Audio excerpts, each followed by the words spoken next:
The Blackwood palace resort episode 2। पत्थर के पीछे का रहस्य। धीमी डरावनी धुन, सुबह की ठंडी हवा, दूर से कौवों की आवाज। राजगढ़ पैलेस की पहली रात अपने पीछे कई सवाल छोड़ गई थी। एक मजदूर बिना कोई निशान छोड़े गायब हो गया था। सुरक्षा कैमरे में सफेद कपड़ों वाली एक रहस्यमयी औरत दिखाई दी थी और महल के पीछे फैले जंगल ने पहली बार यह एहसास करा दिया था कि वहां सिर्फ पेड़ पौधे नहीं, कुछ और भी मौजूद है। लेकिन किसी ने यह नहीं सोचा था कि अगला रहस्य महल की दीवारों के अंदर छिपा होगा। सुबह सुबह पुलिस पूरे महल और जंगल की तलाशी ले रही थी। डॉग स्क्वाड भी बुलाया गया, लेकिन अजीब बात यह थी कि खोजी कुत्ते पुराने महल के पिछले हिस्से तक तो गए, फिर अचानक भौंकने लगे और आगे बढ़ने से इनकार कर दिया, जैसे उन्हें वहां किसी अदृश्य खतरे का एहसास हो रहा हो। इंस्पेक्टर शर्मा ने इसे सामान्य व्यवहार मानकर अनदेखा कर दिया, लेकिन हरी के चेहरे पर डर और गहरा हो गया। उसने धीरे से कहा, जानवर इंसानों से पहले खतरे को पहचान लेते हैं। उधर अरुण ने फैसला किया कि रिजॉर्ट का काम नहीं रुकेगा। उद्घाटन की तारीख तय हो चुकी थी। अगर हर अफवाह पर काम रोक दिया जाए तो यह परियोजना कभी पूरी नहीं होगी। मजदूरों को फिर से पुराने हिस्से की सफाई और मरम्मत में लगा दिया गया। शुरुआत में सब सामान्य लग रहा था, लेकिन दोपहर होते होते एक तेज हथौड़े की आवाज पूरे महल में गूंज उठी। एक मजदूर ने गलती से पुरानी दीवार का एक हिस्सा तोड़ दिया था। दीवार टूटते ही अंदर से ठंडी हवा का एक तेज झोंका बाहर आया, जैसे कई वर्षों से बंद कोई जगह अचानक खुल गई हो। दीवार के पीछे एक संकरा रास्ता दिखाई दिया, पत्थर की सीढ़ियां जो अंधेरे में नीचे उतर रही थीं। अरुण ने टॉर्च जलाकर अंदर झांका। सीढ़ियों पर मोटी धूल जमी थी। ऐसा लग रहा था सदियों से वहां किसी इंसान ने कदम नहीं रखा। लेकिन तभी माया की नजर धूल पर पड़ी। वह चौंक गई। धूल पर ताजा पैरों के निशान बने हुए थे, नंगे पैर, जैसे कोई अभी अभी वहां से गुजरा हो। धीमी हवा, दूर से आती घंटी हरी जैसे ही उस रास्ते के पास पहुंचा, उसके हाथ कांपने लगे।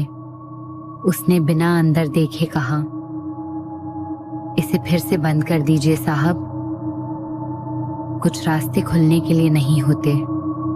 अरुण ने पूछा, तुम्हें कैसे पता कि अंदर क्या है? हरी कुछ पल चुप रहा, फिर बोला, क्योंकि मेरे दादा इस रास्ते के बारे में बताया करते थे और उन्होंने कसम खिलाई थी कि इसे कभी नहीं खोलना। शाम तक उस रास्ते को अस्थायी रूप से बंद कर दिया गया, लेकिन उस रात महल फिर से शांत नहीं रहा। रिया अपने कमरे में बैठकर दिन भर की रिकॉर्डिंग सुन रही थी।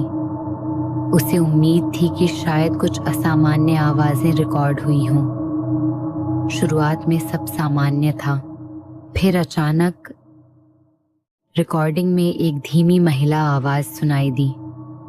वह कोई लोरी नहीं गा रही थी। इस बार वह साफ शब्दों में कह रही थी, वापस चले जाओ। रिया का दिल तेजी से धड़कने लगा। उसने रिकॉर्डिंग दोबारा चलाई। आवाज फिर आई, लेकिन इस बार उस आवाज के पीछे एक और आवाज थी, बहुत भारी, बहुत गहरी, जिसके शब्द साफ नहीं थे। उसी समय कबीर सुरक्षा कैमरों की फुटेज देख रहा था। रात ठीक 3:13 पर सभी कैमरे एक साथ बंद हो गए, सिर्फ 13 सेकंड के लिए। जब कैमरे वापस चालू हुए, पुराने महल के गलियारे में वही सफेद कपड़ों वाली औरत खड़ी थी, लेकिन इस बार वह कैमरे की तरफ देख रही थी।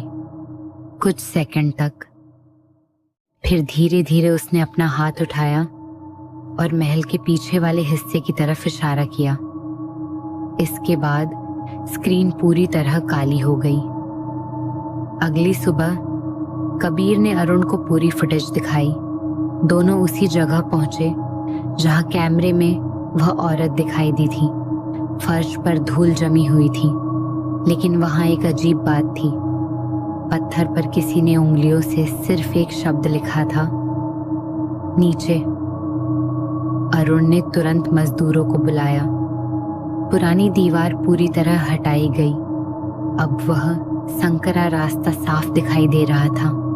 सीढ़ियां अंधेरे में उतर रही थीं और नीचे से ठंडी हवा लगातार बाहर आ रही थी।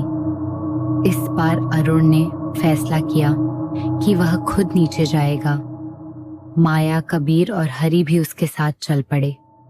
टॉर्च की रोशनी में वे धीरे धीरे नीचे उतरने लगे। जितना नीचे जाते उतनी ही अजीब सी गंध महसूस होने लगी। दीवारों पर पुराने संस्कृत मंत्र लिखे थे। कई जगह लाल रंग से बने चिन्ह दिखाई दे रहे थे। ऐसा लग रहा था जैसे किसी ने इस जगह को बंद करने की बहुत कोशिश की हो। सीढ़ियां खत्म होते ही उनके सामने एक विशाल पत्थर का दरवाजा था। दरवाजे पर 13 लोहे की मोटी जंजीरें लगी थीं, लेकिन उनमें से एक जंजीर टूटी हुई थी। उसी क्षण पूरी सुरंग में किसी के गहरी सांस लेने की आवाज गूंजने लगी। गहरी सांस, हवा का तेज झोंका। सभी ने टॉर्च उस दिशा में घुमाई, लेकिन वहां कोई नहीं था। अचानक दरवाजे के दूसरी तरफ से 3 बार जोरदार दस्तक हुई। थक थक थक। माया डरकर पीछे हट गई। हरी के चेहरे का रंग उड़ चुका था। उसने कांपती आवाज में कहा, यह दरवाजा आज तक कभी नहीं खुला। फिर अंदर कौन है? उसी समय सुरंग के पीछे से पायल की बहुत धीमी आवाज सुनाई दी। सभी ने पीछे मुड़कर देखा। सफेद कपड़ों वाली वही रहस्यमयी औरत कुछ दूरी पर खड़ी थी, लेकिन इस बार उसके चेहरे पर डर था। उसने धीरे से सिर हिलाया, जैसे वह उन्हें चेतावनी दे रही हो।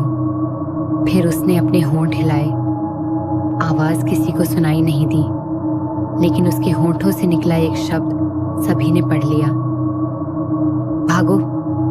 और अगले ही पल वह धुंध की तरह गायब हो गई।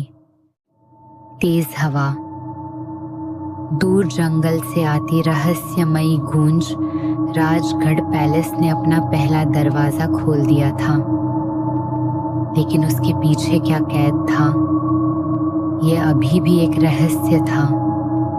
13 जंजीरों में से एक टूट चुकी थी और ऐसा लग रहा था जैसे दरवाजे के पीछे मौजूद कोई चीज